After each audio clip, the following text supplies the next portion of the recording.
Hi, today I'm going to show you how to make faux buttons for your paper crafting projects.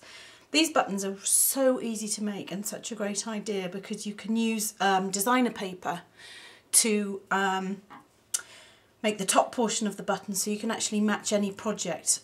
You could use plain cardstock as well, so you can actually coordinate to the exact colour match of whatever card or project you're working on. So easy to make. They were brought to our attention, I think it was last September. Lynn Mercurio was doing the Technique Lovers Challenge on Split Coast, and she posted it for that week's Technique. And she gave credit to a lady called Jennifer, who has a blog called Pauline's Papier. So although I'd love to say that I created this out of my own head, I can't, but I can show you how to make them. So that's the good side of it. What you're actually going to do is use a circle punch, and the punch I've decided to use is 3/4 of an inch because for me it's quite a good size for my projects. But obviously you could go down to as small as you want, 1/2 inch, or as large as you want. Sometimes those great big buttons with larger holes, 4 holes punched in them, can look great with a bit of a ribbon embellishment as well. But for this video we're just going to use the 3/4 of an inch punch. And what you do is you just go ahead and punch 4 plain cardstock circles, which I have already gone ahead and done.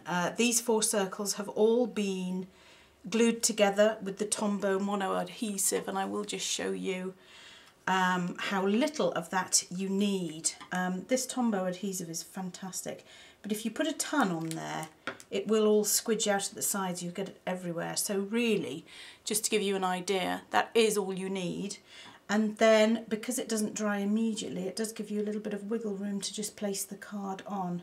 So as I said, 4 layers of cardstock have already been punched. This is the 5th layer, and it's the top part of the button.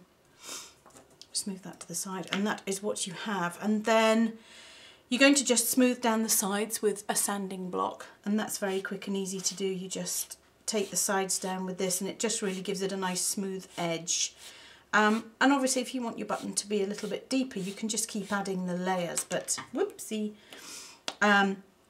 4 and 1 piece of designer paper seems to work quite well.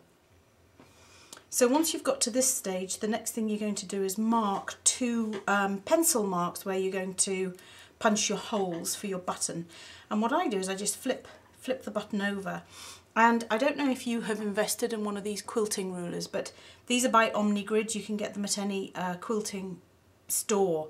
They're really good because they are in inch. This is an inch wide and it's in inch increments, but it's also marked off in 1/8 across the ruler this way and down the ruler this way, so you can get a really good idea of the centre.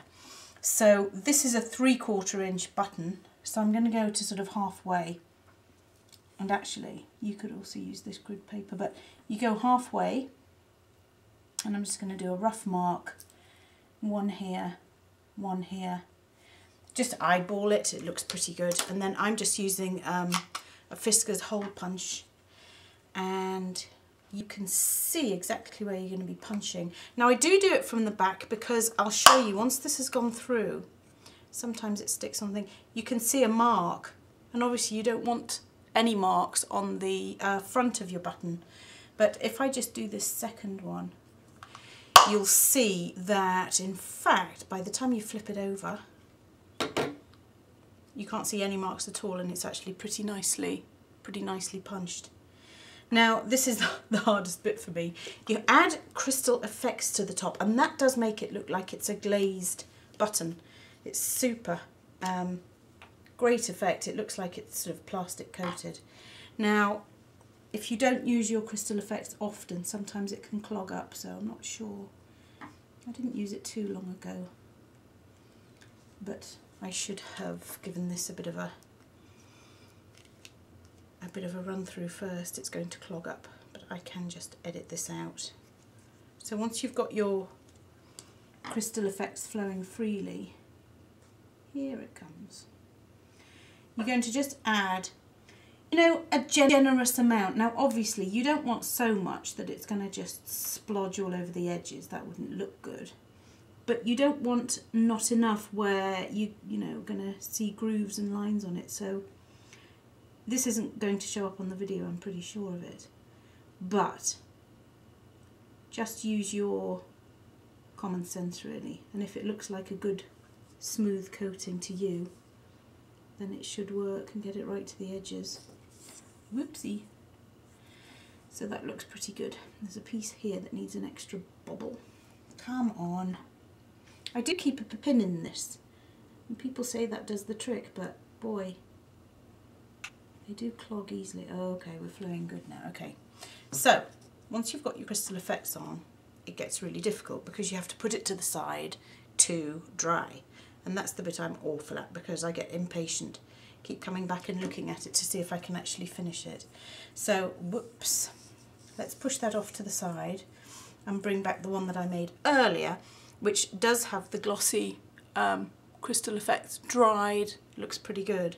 So all you would do at this stage is decorate your button, and obviously you can do whatever you want, but something I think looks really nice is the Stampin' Up! Linen thread. This is so nice.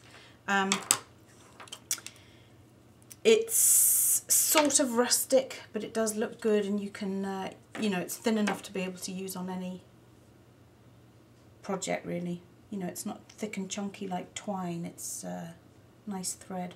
So all I'm going to do here is tie a bow. Now I don't know if you can see, my friend Maria I just bought from her this scissor charm. Isn't it gorgeous?